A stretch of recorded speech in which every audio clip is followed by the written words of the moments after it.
At 65, still having to work is synonymous with being poor, isn't it? Until that moment, her demeanor had been nothing but cheerful. Yet, as she neared me, a malevolent smirk crept onto her face. A recent addition to the workforce in her 20s, speaking discreetly to avoid others overhearing, cast a judgmental gaze upon me, a part-time worker, and then sauntered off without a word. When conversing with her colleagues, she exudes warmth, making me question if I had misheard her abrupt change in demeanor. Reflecting on our initial interaction, it was undeniably intense. But that was merely the tip of the iceberg. My name is Mara Coleman, a part-time employee at Global Mart, a renowned national supermarket chain. With stores recently proliferating across all 50 states, the branch where I work remains a quaint countryside outpost. Despite its lack of glitz compared to the ever-expanding new locations and its slightly antiquated charm, it fosters a cozy atmosphere, attracting a loyal local clientele. I joined the workforce here in my 20s, shortly after tying the knot. In the past, it resembled more of a quaint general store rather than a sprawling supermarket. As the years passed, the town, its inhabitants, and the store underwent transformations, evolving into a nationwide chain. I temporarily stepped away from work to focus on raising my child, but once my parental responsibilities lightened, my affection for the store drew me back. Now, as the longest-serving member of the team, I find myself meticulously attending to every minor detail. "Oh my, this floor could use a good cleaning," I muttered to myself as I bent down with a rag in hand, ready to scrub away. Suddenly, a voice pierced the silence. "What on earth are you doing crouched there? You're blocking the way." Surprised, I spun around to find a young woman with her hair fashioned into two bunny-like knots, clad in a Global Mart uniform, though unfamiliar to me. As I pondered whether she was a new recruit, she folded her arms and shot me a stern look. "There's no point in doing useless tasks, but cleanliness is crucial for the store. Cleaning a spot that no one sees is just a waste of time, isn't it? Don't you dare talk back to me. You're just a part-timer," she snapped, catching me off guard with her sudden appearance and outburst. Later, our manager introduced me to her, Juliana, a recent graduate who had joined Global Mart that spring and was assigned to our store for initial field training. Juliana greeted the assembled part-time and temporary staff with a beaming smile. "Please be kind to me. I'm determined to work hard." Her cheerful disposition was a stark contrast to her earlier demeanor. Perhaps her earlier harsh words were merely a product of first-day nerves. Lost in thought, I watched as Juliana finished her introductions and made her way over to me. "You're Mara, right? I've heard you're the most experienced person here." "Yes, I've been here for quite some time," I replied. "Well, it's quite obvious you're older," Juliana remarked, her smile vanishing, replaced by a sneer. "Working at 65, one must be in dire straits financially." "Excuse me?" I stammered, taken aback by her unexpected comment. Juliana leaned in close, her words intended for my ears only. Shocked into silence, I watched as she chuckled and returned to the manager's side. Her interaction with the manager mirrored her earlier amiable demeanor. I initially brushed off the sudden shift in her attitude, chalking it up to a misunderstanding. However, whenever Juliana and I found ourselves alone, she would hurl derogatory remarks my way. Once, as I labored to move heavy items, she remarked, "Even at your age, must you subject yourself to such strenuous work for survival? How pitiable." Though her expression feigned sympathy, her crossed arms and rigid posture betrayed her contempt. On another occasion, upon witnessing me take home some leftover deli food, she sneered, "How destitute! Are you not ashamed?" Her tone dripped with mockery. And yet again, she quipped, "You're not exactly proficient at your job for someone your age. Perhaps you excel more in flattery than in actual salesmanship." Such were her mannerisms, consistently scornful whenever we were alone. However, the wisdom accrued over the years had taught me not to be ruffled by the words of someone young enough to be my daughter. I chose to overlook her behavior and let it slide. However, Juliana appeared to take issue with my approach, and her conduct took a turn for the worse.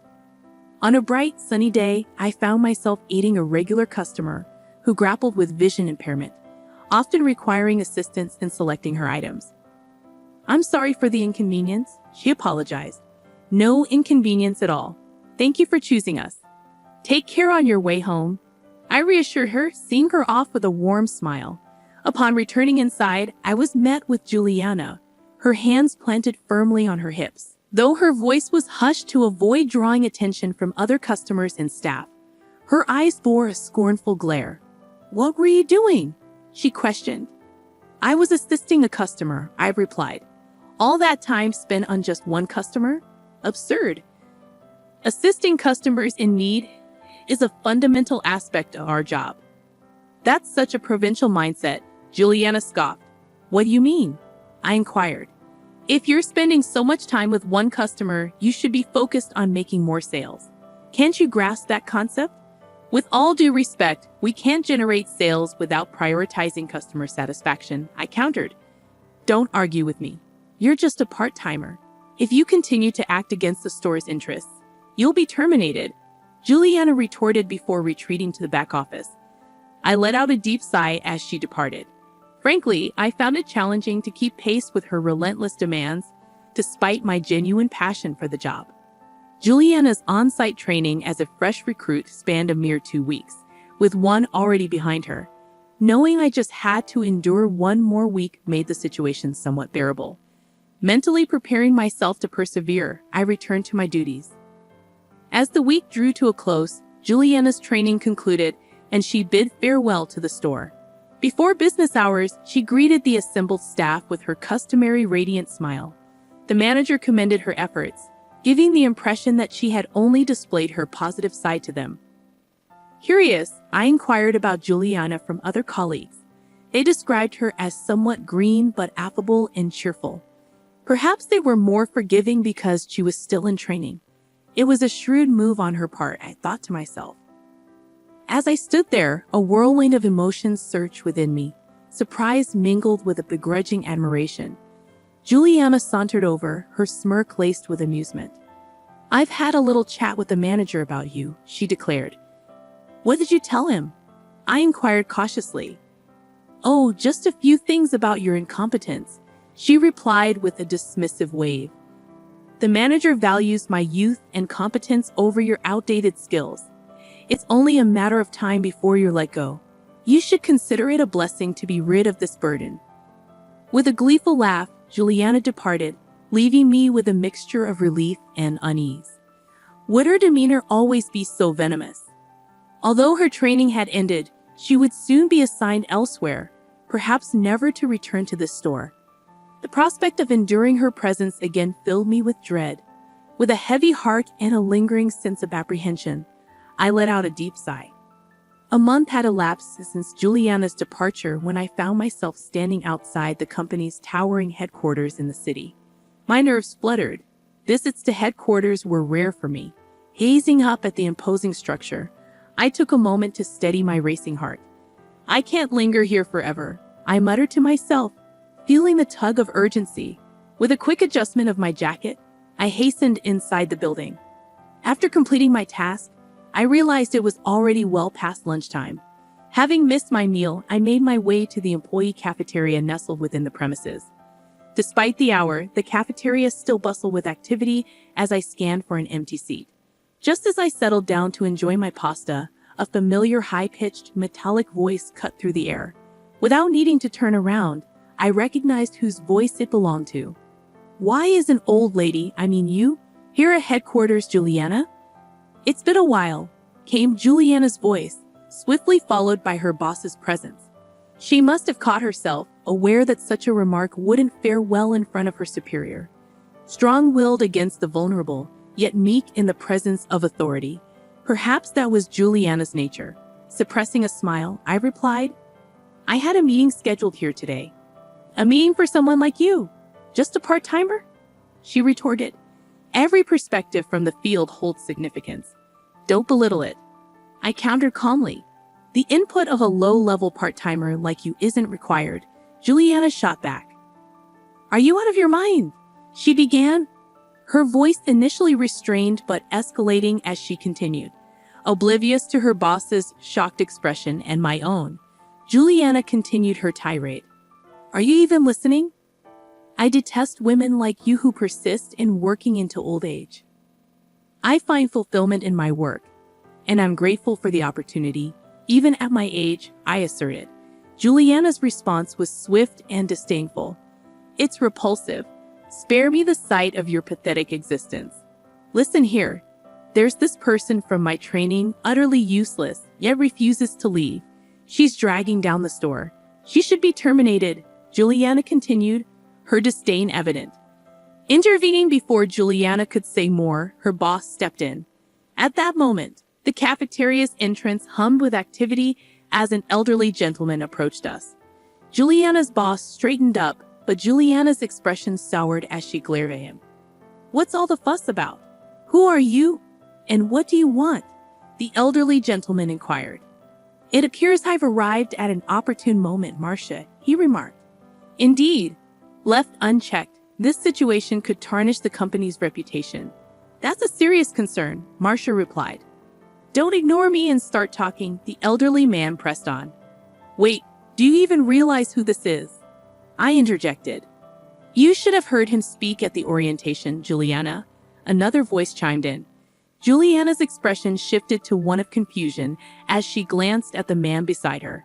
Suddenly, a wave of realization washed over her, and her complexion paled. It dawned on her who the man standing next to her truly was. Bert Coleman, the president of Global Market. Are you a recent hire? What's your name? Bert inquired. Her name is Juliana Bert, the other person replied. Why are you addressing the president by his first name? I questioned. She's my wife. It's only natural for her to call me by my name, Bert clarified. Huh?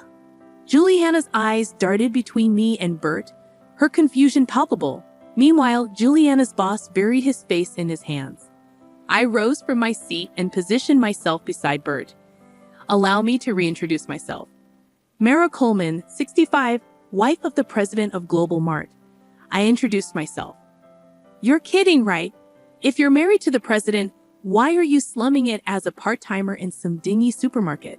Juliana retorted. As I said, I genuinely enjoy working. Global Mart began as a humble venture that Bert and I launched together. As it flourished, he assumed the role of president. However, I've always cherished a direct connection with customers, hence my decision to continue working part-time. Interestingly, aside from the manager, nobody at my workplace is aware of my relationship with the president. That dingy store you mentioned happens to be the very first Global Mart branch, the cherished establishment Bert and I initiated. So, the meeting wasn't a ruse. Mara attends these gatherings monthly as a representative from the field. It's been a while since she's been physically present. They've mostly been conducted online lately, Juliana's boss clarified. That's correct. Hence, I was feeling a bit apprehensive today, I added. That's preposterous, Juliana interjected. What's preposterous? I inquired. If I had known you were the president's wife, I wouldn't have acted the way I did. You deceived me, Juliana accused, her face flushed with anger, seemingly on the verge of confrontation. However, her boss stepped in front of me, serving as a buffer. It was Bert who addressed Juliana next. I've heard about you from Mara, but forming judgments solely based on hearsay is hardly fair. I wanted to assess the situation firsthand. Now let's not escalate matters. What? I overheard your conversation with Mara earlier. It seems you're not a good fit for our company, Juliana countered, her tone defiant. Please hold on. There's been a misunderstanding, I interjected. Indeed, it's all just a misunderstanding. Allow me to clarify. We can call the manager from the training store. He can attest to my dedication and performance, I proposed. I've already spoken with the manager, Juliana's boss revealed. He was well aware of your actions behind the scenes. I requested him to stay quiet about it, given your status as a trainee. From the outset, I have reported Juliana's misconduct to the manager, aiming to shield other staff members from its effects. However, in the hope that she might amend her behavior as a new employee, we refrained from taking immediate action. Unfortunately, it appears that hope was misplaced. As I elucidated the situation, Juliana appeared utterly dumbfounded, her mouth gaping open and closed like a fish out of water. I offered her a sympathetic smile. Those who jeopardize the store's well-being inevitably face consequences, don't they? With a flush creeping up her cheeks, Juliana wordlessly sank into her seat. Her boss extended profuse apologies to us before escorting the deflated Juliana away. Subsequent investigation revealed that she was a relative of the HR manager and had secured her position through illicit means. Apparently, Juliana, desperate in her job search, had resorted to offering money to the HR manager, dipping into her parents' retirement savings. Upon discovering the truth, her parents were incensed, disowning her and ejecting her from their home. Thus, she found herself not only jobless but also homeless. Yet, with her knack for charming others and her resilience, she'd likely find her footing elsewhere, perhaps even in a nocturnal occupation. I could only hope that she wouldn't fall prey to unsavory influences. Meanwhile, Bert appeared somewhat disheartened, grappling with the revelation of an employee's misconduct, pondering whether it stemmed from the company's expansion. I offered him reassurance. Let's return to our roots and collaborate at the store once more. Bert's face brightened with a smile. That sounds perfect, he responded. Working in the store is my very essence. It's akin to nurturing our own offspring from its inception. I aspire to remain there perpetually, always